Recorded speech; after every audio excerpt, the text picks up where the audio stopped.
ఆ రోజు అరుణమ్మ గారి సహకారంతో ప్రధానమంత్రిని కూడా పిలుద్దాం. తెలంగాణ మహిళా శక్తిది, మాకు నిధులు ఇవ్వండి, మా ఆడబిడ్డలకు అక్క ఇస్తారు. కేంద్ర ప్రభుత్వం ఇవ్వాల్సింది కదా, ఇయ్యారని నేనేమో అంటలే. నేను సో కేంద్ర ప్రభుత్వం నుంచి కూడా మనం సహకారం తీసుకుందాం.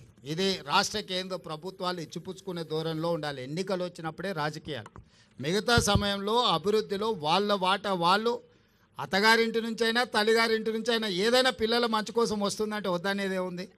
ఇప్పుడు అరుణమ్మకు ఇది తల్లిగారిలు, అవతల అత్తగారిలు. తల్లిగారింటికి ఏం తెచ్చినా అత్తగారింటికి ఏం తెచ్చినా మనం ఏం వద్దనేది లేదు. ఇంకా ఎక్కువ నిధులు తీసుకురావాలి అరుణమ్మ గారు. మనం అవసరమైనప్పుడు మనందరం కలిసి ఒక తాటి మీద నిలబడాలి, మన ప్రాంతాన్ని అభివృద్ధి చేసుకోవాలి. ఎన్నికలు వచ్చినప్పుడు ఎవరు రాజకీయాలు వాళ్ళు చేసుకుంటారు.